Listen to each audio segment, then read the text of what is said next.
The scanning beam cut through space like a silver thread, reaching out from the Valorian reconnaissance ship toward the massive human vessel drifting in the void. Commander Vex watched the readings cascade across his console, expecting the usual data stream that would tell him everything he needed to know about this new species and their technology. He had done this 47 times before with other alien races, and each time the results were predictable. Most species were centuries behind Valorian technology, making first contact a simple matter of establishing dominance through superior firepower and then offering membership in the Galactic Council. The human ship was different, though. It hung in space like a predator at rat, its black hull absorbing light rather than reflecting it. The vessel stretched nearly 3 kilometers from bow to stern, with angular lines that spoke of pure function over form. No decorative elements. No artistic flourishes, just brutal efficiency wrapped in dark metal. Even at rest, the ship radiated an aura of barely contained violence that made Vex's mandibles click nervously. "Scan depth increasing to level 7, announced Brix, his young assistant who had joined the crew only months ago. "Penetrating their outer hull layers now. Initial readings show standard metal composites, nothing unusual." Vex nodded, but something felt wrong. The human ship was too quiet, too still. Most vessels this size would have dozens of crew members moving about, generating heat signatures and electromagnetic emissions. This one showed almost no life signs at all, as if it were completely abandoned. Yet the ship maintained perfect position in space, its systems clearly active despite the lack of apparent crew activity. "Continue to level 10, Vex ordered. "I want to know what weapons they carry, what their power source is, and how many crew members are aboard." The scanning beam intensified, probing deeper into the human vessel's systems. For a moment, everything proceeded normally. Then the readings began to change in ways that defied explanation. Instead of the expected technological assessment, Brix's console started displaying impossible energy signatures and system configurations that shouldn't exist. "Commander," Brix said, his voice tight with confusion, "something's happening. The ship systems are responding to our scan, but not in any way I've seen before. It's like they're scanning us back." Vex moved closer to the sensor station, his compound eyes studying the data streams. "That's impossible. No species has ever been able to reverse our scanning process. The quantum encryption alone should prevent any such attempt." But even as he spoke, Vex could see the evidence on his screens. The human vessel wasn't just responding to their scan, it was using their own scanning beam as a carrier, wave to penetrate the Valorian ship's systems. Somehow, these unknown aliens had turned their most advanced sensor array into a weapon against them. "Sir, I'm detecting massive power fluctuations from the human ship," Brix reported, his voice rising with panic. "Their energy output is increasing exponentially. Whatever they're doing, it's drawing enormous amounts of power." The main screen flickered to life, showing the human vessel from multiple angles. What had appeared to be a dormant ship was now clearly active, with hundreds of previously hidden systems coming online. Weapon ports opened along the hull like eyes awakening from sleep, revealing an arsenal that dwarfed anything in the Valorian fleet. "Cut the scanning beam immediately," Vex commanded, but it was too late. The connection had been established, and the humans were maintaining it despite their attempts to sever it. Data began flowing from the whisper of stars to the human ship at an alarming rate, copying centuries of accumulated knowledge about the Galactic Council and its member species. Alarms began sounding throughout the bridge as the ship's defensive systems activated automatically. The Valorian vessel's most secure databases were being accessed and copied, their military secrets laid bare to these unknown aliens. Worse still, the humans were doing it with casual efficiency, as if penetrating their quantum encryption was no more difficult than opening an unlocked door. "How is this possible?" Vex whispered, watching helplessly as his ship's most classified information was stripped away. "No species in the galaxy has technology this advanced." Brix's console erupted in a shower of sparks as the human intrusion overwhelmed their defensive systems. "Commander, they're not just scanning our technology, they're analyzing our entire database." Fleet positions, political intelligence, technological specifications. Everything we know about the Council is being transmitted to their ship. The implications hit Dex like a physical blow. If these humans could penetrate their most advanced security systems with such ease, what else were they capable of? The Galactic Council had based its entire structure on technological superiority, using advanced weapons and scanning technology to maintain dominance over lesser species. But these humans weren't lesser, they were far more advanced than anything the Council had ever encountered. "Sir, the human ship is moving," Brix announced, his voice barely above a whisper. "They're turning to face us." On the main screen, the massive human battleship began to rotate slowly, bringing its weapon-laden hull to bear on the small Valorian reconnaissance vessel. As it moved, more systems came online, revealing layer upon layer of defensive and offensive capabilities that should have been impossible for any single ship to carry. The scan had been meant to assess human technology and determine their threat level. Instead, it had awakened something that would forever change the balance of power in the galaxy. The humans had not only detected the scan, but had turned it into an opportunity to gather intelligence on their would-be assessors. Dex realized with growing horror that he had just made first contact with a species that could destroy the Galactic Council without breaking stride. The routine scanning mission had become a catastrophic miscalculation that would have consequences far beyond anything he could have imagined. The human ship completed its turn, now facing the Valorian vessel directly. Thousands of weapon ports gleamed in the starlight, each one representing firepower that could level cities. The message was clear without words. The humans were not impressed by Council technology, and they were not interested in being assessed by their supposed superiors. For the first time in his career, Commander Dex found himself facing a species that was not only unafraid of the Galactic Council but was actively demonstrating its ability to treat them as inferior. The scan had revealed far more than he had bargained for, and the humans had made it clear that they would not be categorized, classified, or controlled by anyone. The age of Council dominance was over, and it had ended with a simple scan that had gone catastrophically wrong. Deep within the human battleship's core, artificial intelligence designated AIGIS monitored the alien scanning attempt with growing interest. The ship's vast network of quantum processors had been running on minimal power for months, maintaining only essential systems while the crew slept in cryogenic suspension. The unexpected intrusion changed everything in microseconds, triggering response protocols that had been dormant since the ship's last combat engagement. Aegis analyzed the scanning beam with computational power that exceeded the entire Valorian fleet's processing capacity. The alien technology was sophisticated by galactic standards but laughably primitive compared to human advances.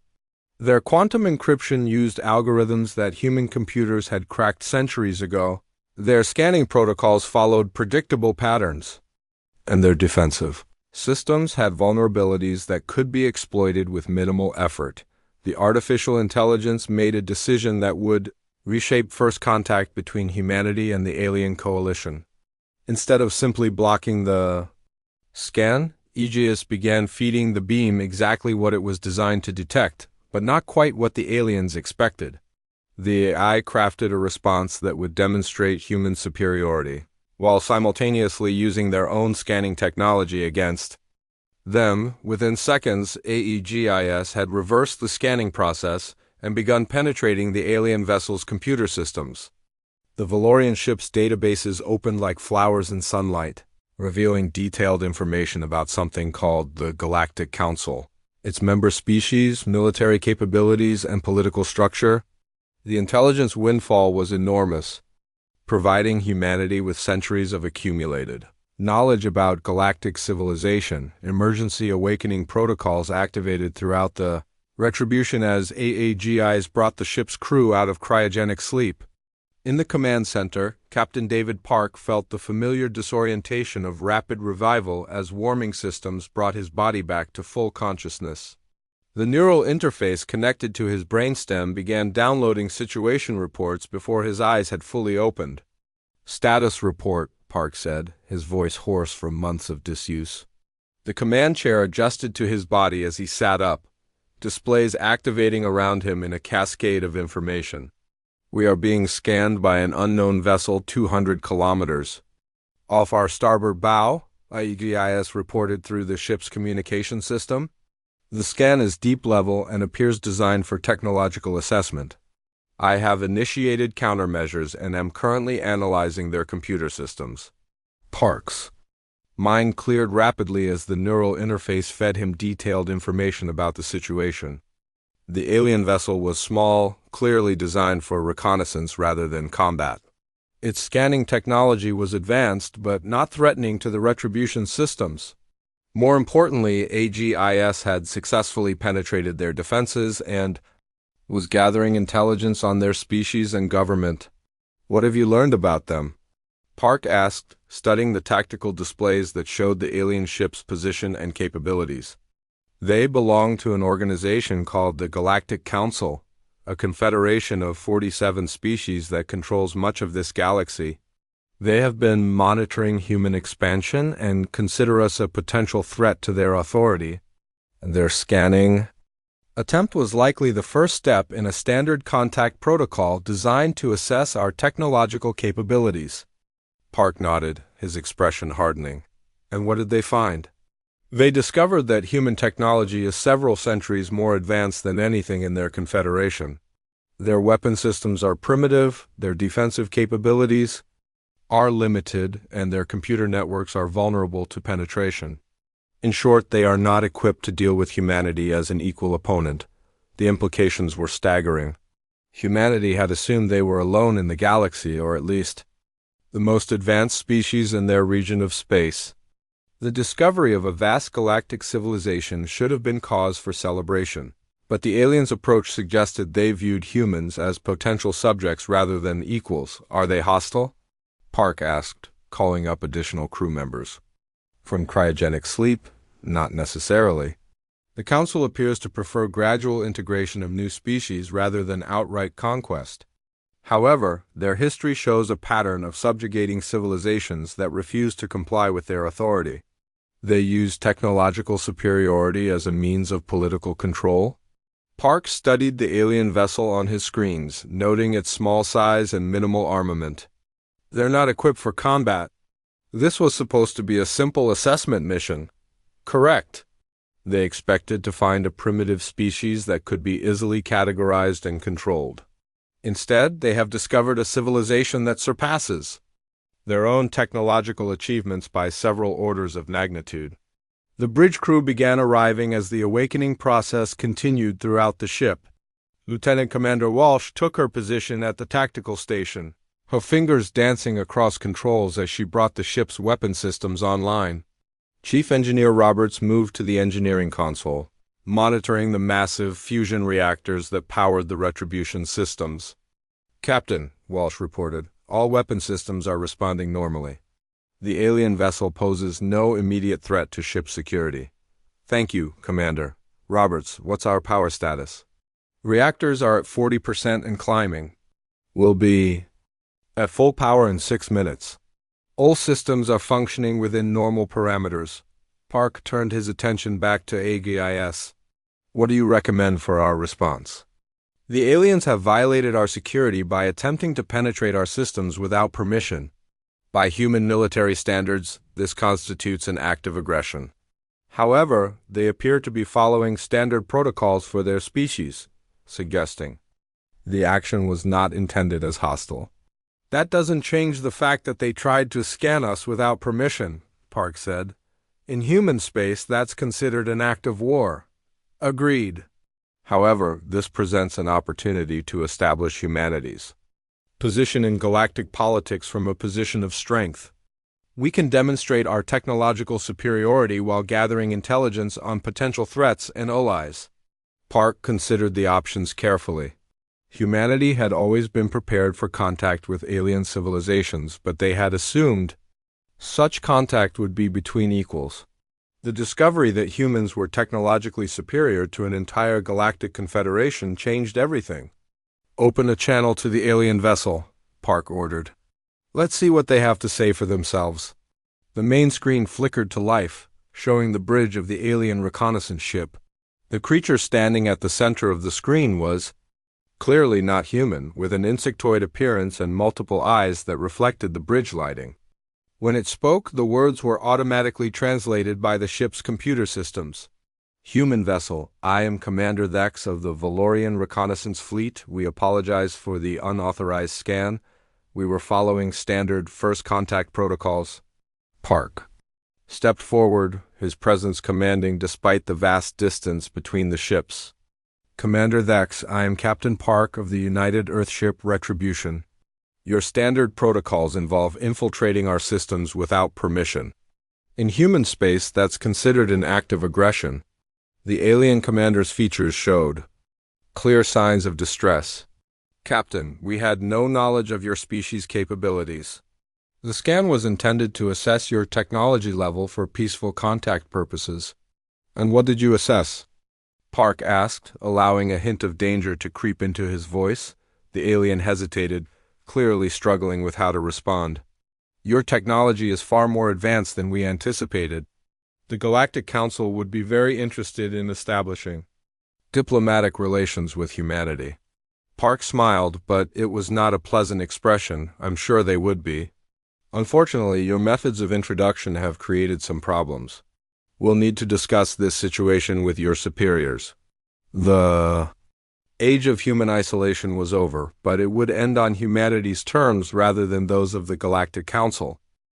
Data streams flowed like digital rivers through the Retribution's quantum processors as AGIS continued its systematic penetration of the Valorian ship's computer networks. What had begun as a defensive response to an unauthorized scan had evolved into the most comprehensive intelligence-gathering operation in human history. The alien vessel's databases contained detailed information about 47 different species, their technological capabilities, military structures, and political relationships. Spanning thousands of years, the artificial intelligence processed terabytes of information in seconds, building a complete picture of galactic civilization that revealed both opportunities and threats. The Galactic Council maintained order through a careful balance of technological superiority and political manipulation, using their advanced scanning technology to assess new species before determining whether to integrate them peacefully or apply military pressure until compliance was achieved. Aegis discovered that the Council's approach to first contact was remarkably consistent across species. They would send reconnaissance vessels to observe and scan new civilizations, categorizing them based on their technological development and military capabilities. Species that were deemed primitive were offered membership in the Council with the understanding that they would accept a subordinate role in galactic affairs. Those that refused were subjected to increasingly aggressive pressure until they either submitted or were eliminated as threats. The pattern had worked perfectly for centuries because the Council had never encountered a species that could match their technological achievements. Until now. Captain Park studied the intelligence reports flowing across his command displays, his expression growing grimmer with each new revelation. The Galactic Council controlled nearly two-thirds of the galaxy's inhabited systems, maintained the largest military force in known space, and had successfully integrated or eliminated every species they had encountered. Their technology was advanced by galactic standards, but it was centuries behind human achievements in every category. EGIS, what's their military strength? Park asked, calling up tactical assessments on his screens. The Council maintains approximately 12,000 warships of various classes, with their most powerful vessels measuring roughly 2 kilometers in length. Their primary weapons are plasma-based energy systems and kinetic projectiles. Defensive capabilities include energy shields and point defense systems. By human standards, their military technology is equivalent to our systems from approximately 400 years ago. Park nodded, absorbing the implications. What about their industrial capacity? Extensive but inefficient.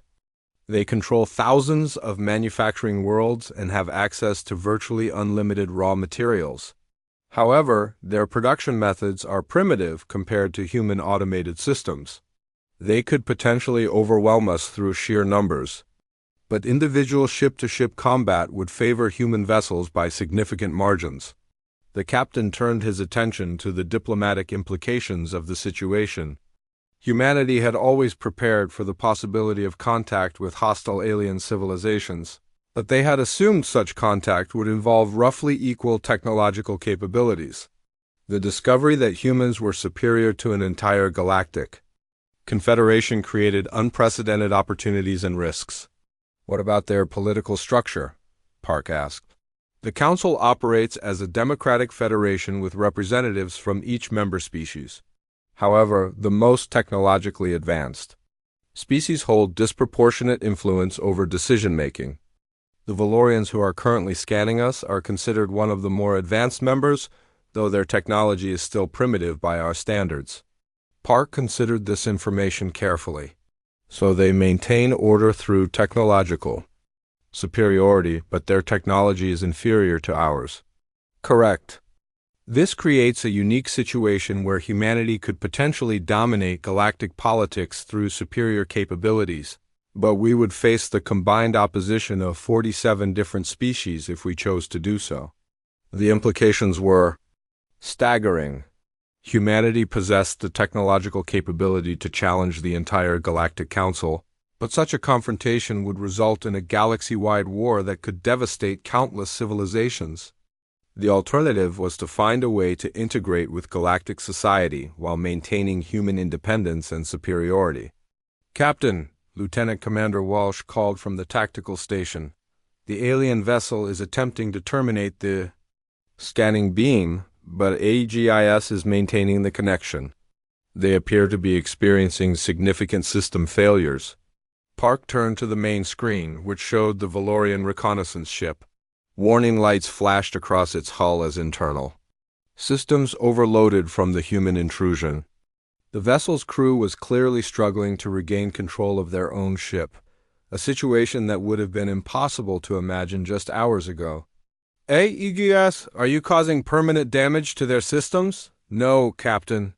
I am simply maintaining the connection they established when they began scanning us.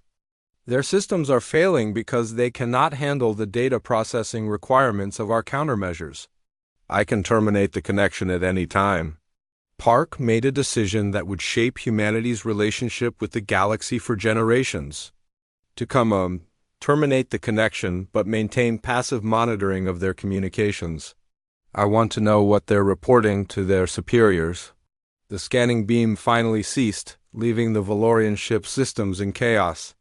Emergency power systems activated throughout the vessel as their main computers struggled to recover from the human intrusion.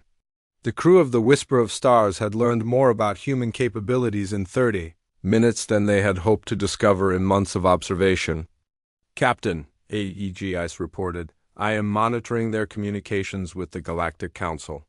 Commander Thex is reporting that human technology is far more advanced than initially believed. He is requesting immediate diplomatic intervention and recommending that the Council treat humanity as a potential threat rather than a candidate for integration." Park smiled grimly. "Let them. We've learned enough about their capabilities to know that we can handle whatever they send our way."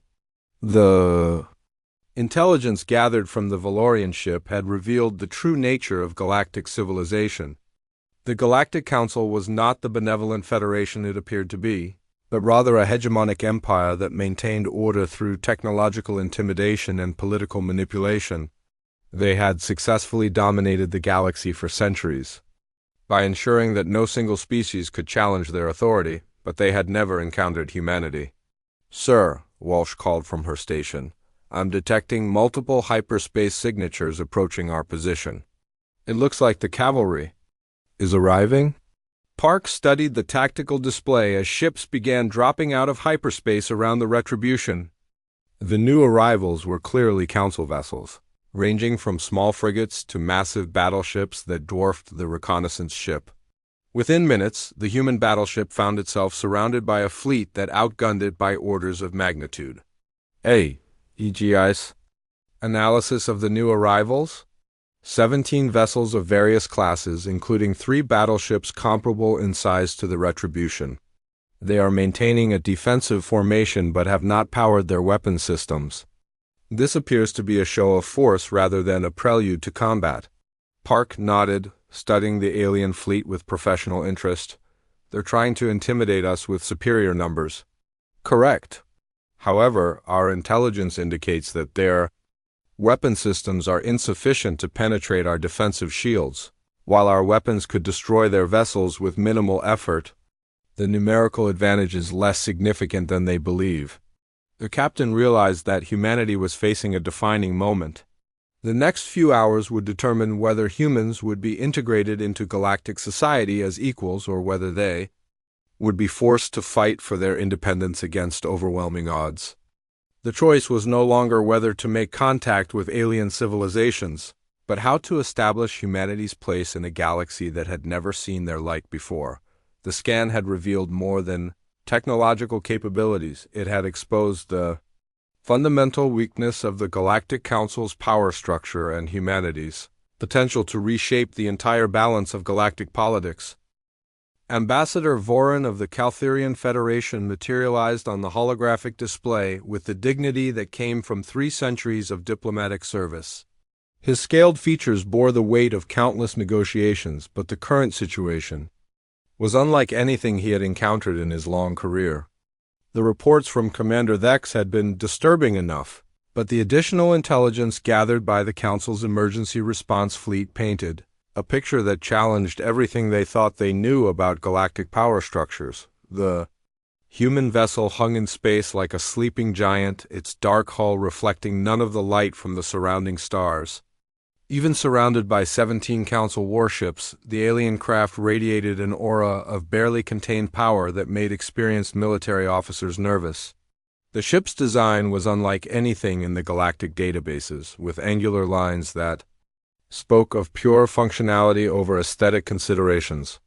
"Captain Park," Voron said, his voice carrying the formal tones of diplomatic protocol, "I am Ambassador Voron, representing the Galactic Council in first contact negotiations. We apologize for the unfortunate circumstances of our initial encounter and hope to establish more positive relations between our peoples." Park studied the alien diplomat with interest. Unlike the insectoid Commander Thex, this being possessed reptilian features that seemed more familiar to human eyes. His manner was calm and professional, suggesting considerable experience in dealing with difficult situations. "Ambassador, I appreciate your diplomatic approach," Park replied, "but we need to address the fundamental problem with your Council's first contact protocols.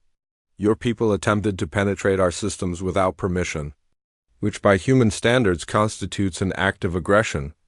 Voron's scaled features showed carefully controlled surprise. "Captain, I understand your concern, but the scanning process is standard procedure for all first contact situations. It allows us to assess technological capabilities and determine appropriate diplomatic approaches." "And what did you assess?" Park asked, settling back in his command chair. The ambassador hesitated, clearly struggling with how to phrase his response. "Your technology appears to be quite advanced, certainly more so than we initially anticipated. The Council would be very interested in establishing trade relationships and cultural exchanges with your species." Park smiled, but it was not a reassuring expression. "Ambassador, let me save us both some time. We know about your 47-member species, your military capabilities, your political structure, and your historical approach to integrating new civilizations. We know that you maintain control through technological superiority, and that you've never encountered a species that could challenge your authority." Voron's eyes widened in shock. "Captain, that information is classified at the highest levels of Council security. How could you possibly have access to such data?" "Your security systems are inadequate," Park replied bluntly.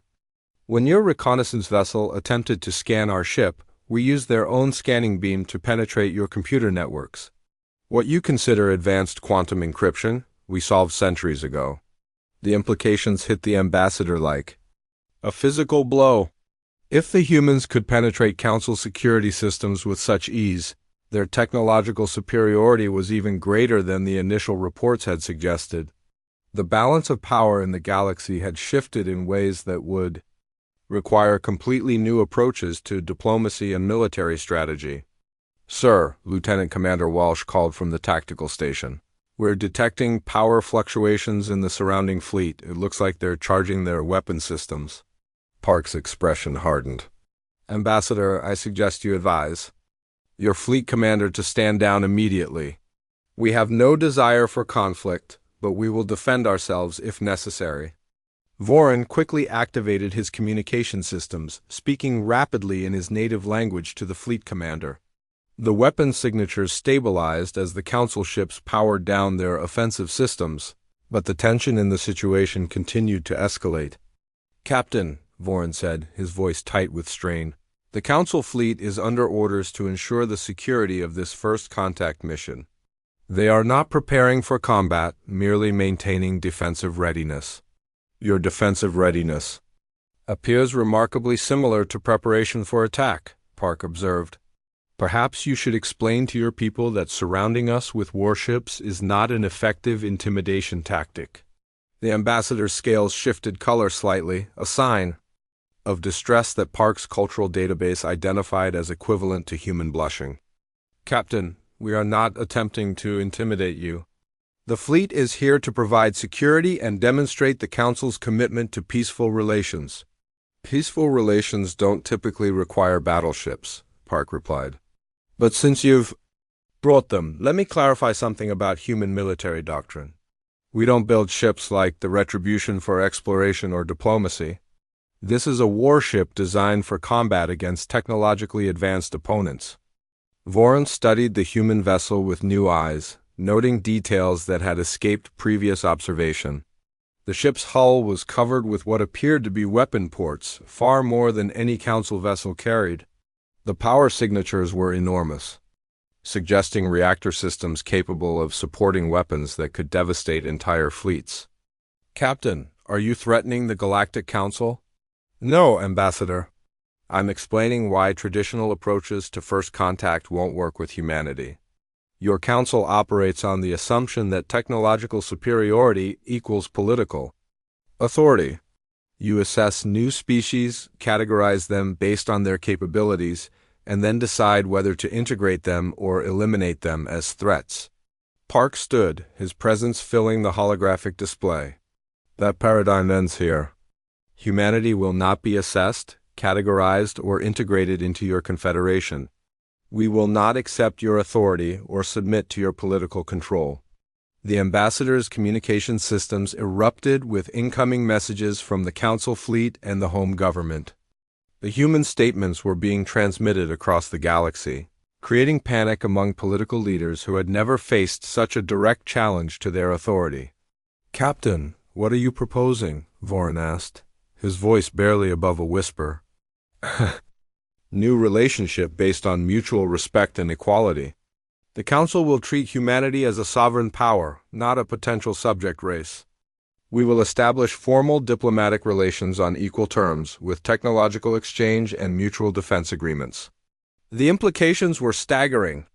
The humans were not only refusing to submit to Council authority, but were demanding to be treated as equals despite being a single species facing 47 different civilizations. The audacity of their position was matched only by their apparent capability to enforce it. And if the Council refuses these terms, Voron asked, Park's smile was cold, then you'll discover that our ship's weapon systems are as advanced as our defensive capabilities. We've been preparing for interstellar war for centuries, Ambassador. We know how to fight and win against superior numbers. The transmission ended, leaving the Council fleet in stunned silence.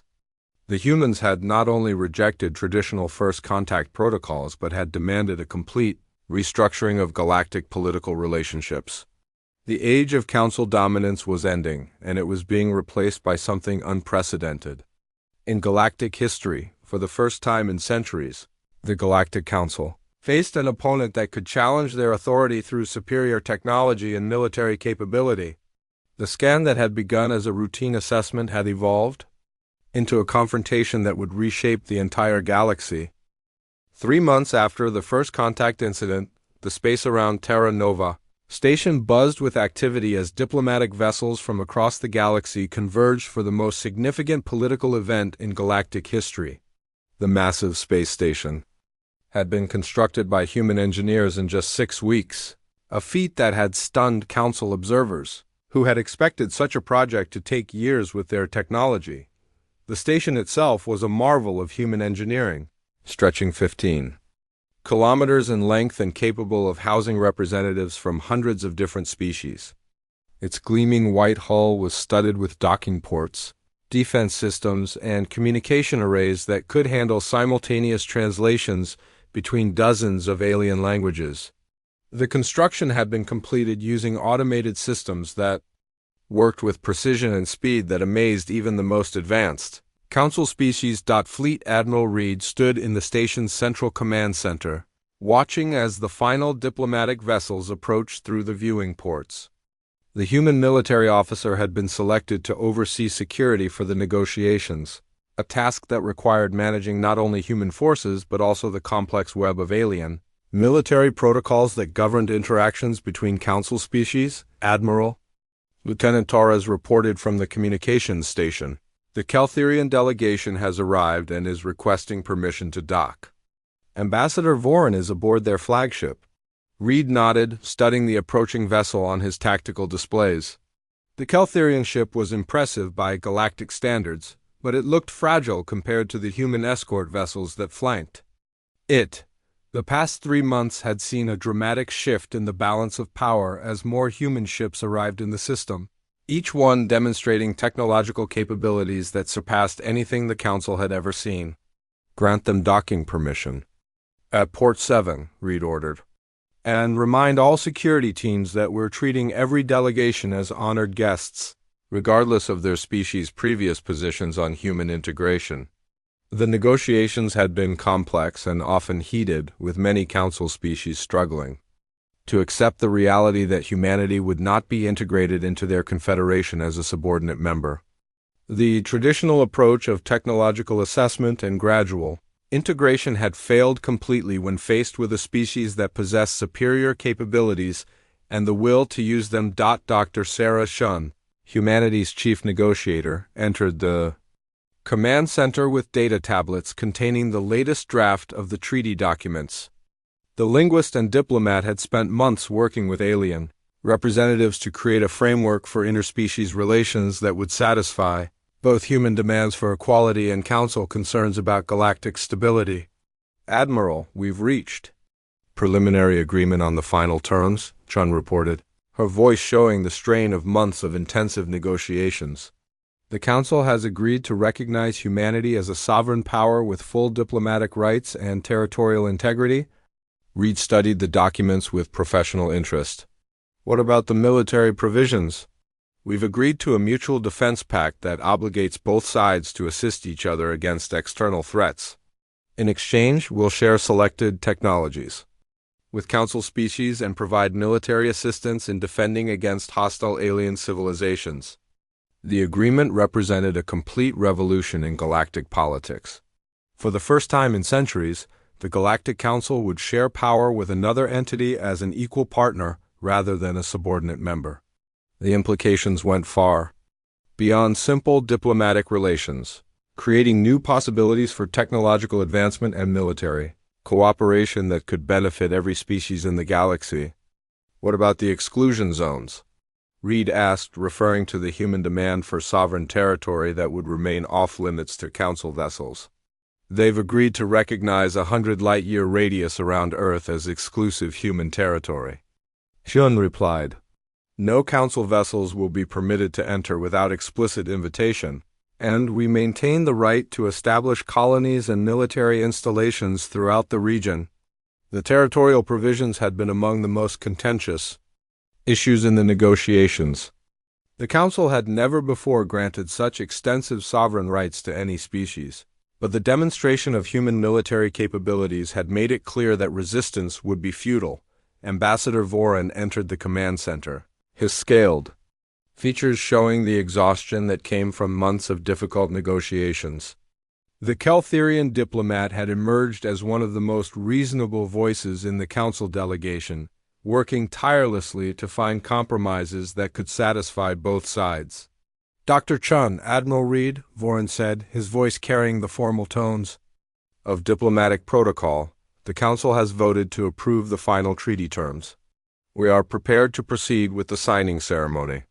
Chun smiled, feeling the weight of history in the moment. Thank you, Ambassador. This agreement will benefit every species in the galaxy. The signing ceremony took place in the station's Grand Assembly Hall, with representatives from 47 different species gathered to witness the historic moment. The Treaty of Terra Nova established humanity as a full partner in galactic civilization while maintaining their independence and technological superiority. Captain Park, now promoted to Admiral and serving as humanity's military representative, stood beside the treaty table as the various ambassadors added their signatures to the document. The simple scan of his battleship had evolved into a complete transformation of galactic politics, creating opportunities that would shape interstellar relations for generations to come. The age of Council dominance is ending, Admiral Park said during his address to the Assembly, but it is being replaced by something better. A partnership between equals working together to explore the galaxy and defend against threats that no single species could face alone. The alien delegates listened with varying degrees of acceptance and concern. Many Council species were still struggling to adjust to the new reality, but the demonstration of human capabilities had made it clear that adaptation was their only option. As the ceremony concluded, Admiral Reed reflected on the events that had brought them to this moment. A routine scanning mission had revealed not just human, technological superiority but the fundamental weakness of the Council's power structure. The aliens had maintained control through fear and intimidation, but they had never faced an opponent that could challenge them directly. The treaty signing marked the beginning of a new era in galactic history.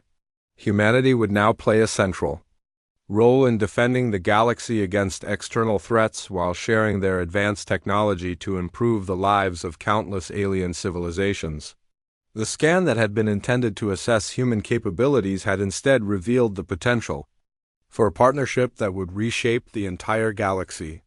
The Galactic Council had tried to scan a human battleship and had discovered that they were no longer the dominant power in the galaxy. The age of human isolation was over, but it had ended on humanity's terms rather than those of their would-be assessors. The future belonged to a new order where technological superiority was balanced by mutual respect and cooperation. In the months that followed the treaty signing, the effects of humanity's emergence rippled throughout the galaxy. Council species that had spent centuries following predetermined technological paths suddenly found themselves exposed to innovations that accelerated their development by generations. Human medical technology eliminated diseases that had plagued alien civilizations for millennia, while human manufacturing techniques revolutionized industrial production across dozens of worlds. The military implications were equally profound. Human warships began joint patrols with Council fleets, their advanced sensors and weapon systems providing unprecedented security against the hostile alien civilizations that lurked beyond the galaxy's borders. The first major test came when a species called the Devourers launched an invasion from the galactic rim, their bioships sweeping through outer systems with devastating efficiency. The combined human-Council response was swift and decisive. Human battleships, working alongside alien vessels, demonstrated the effectiveness of their new partnership by destroying the Devourer fleet in a series of engagements that would have been impossible for either side to win alone. The victory established humanity's role as the galaxy's premier military power while proving that cooperation between species could achieve results that surpassed individual capabilities. Admiral Park stood on the bridge of his new flagship, the UES Harmony, watching as human and alien vessels conducted joint training exercises in the space around Terra Nova. The sight would have been impossible to imagine just a year ago, but it had become routine as the new galactic order took shape. "Admiral," his communications officer reported, "we're receiving a priority message from Earth Command. They want an update on the integration progress." Park smiled as he composed his response. The scan that had started as a potential threat had become humanity's greatest opportunity. The Galactic Council had tried to assess human capabilities and had discovered that they were facing a species that would reshape the entire galaxy. The age of isolated human development was over, replaced by an era of unprecedented cooperation and growth that would benefit every civilization in the galaxy. The transformation was complete. What had begun with an unauthorized scan had evolved into a partnership that would define the future of galactic civilization for thousands of years to come.